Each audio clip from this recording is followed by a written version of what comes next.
You got to let it go. You got to let it go. You got to let it go. You got to let it go. Hey everybody, welcome back to another episode of Confessions of a NARP. This being episode 2.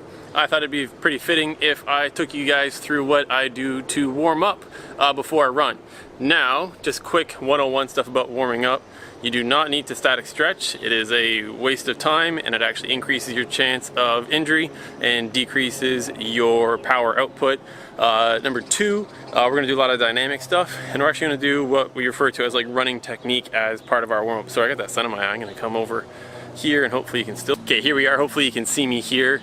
So those are the 2 things. We're not going to static stretch.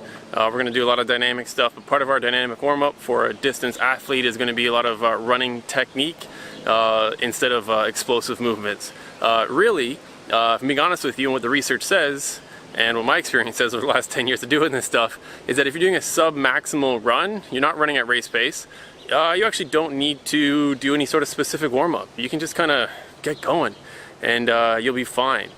So with that said, I'm going to show you guys 5 or 6 running technique drills and what to do before you go on a distance run. Let's do this.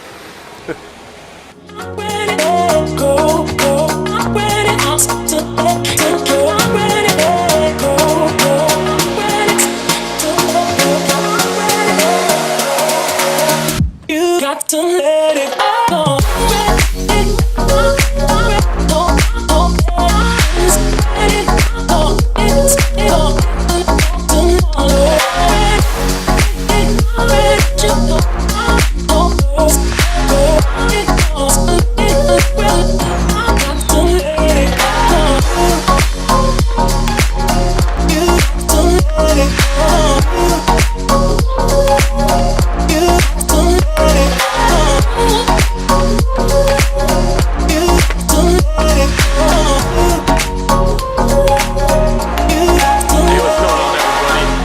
Here back from another run.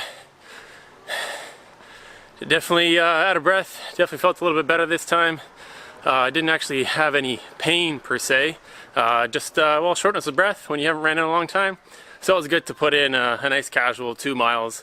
That felt kind of easy today. I'll post my Garmin time maybe somewhere here or there, and post my stuff on Strava. You guys can follow me. Remember, it's Coach Mr. Foster. First episode, we looked at how much you should increase your volume per week, which was 10%, then every 4 weeks go drop it down. This episode, we looked at running technique warm-up for a distance runner, because remember, you don't need a static stretch, and you really don't need to warm up really if you're just doing some distance stuff. Man, this sun's killing me. I'll go back this way. And then next episode, I think we'll look at running cadence. So how fast your feet should I also practice talking, how fast your feet should be turning over.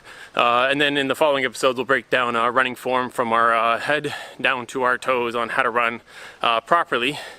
Properly as in, best not to get hurt.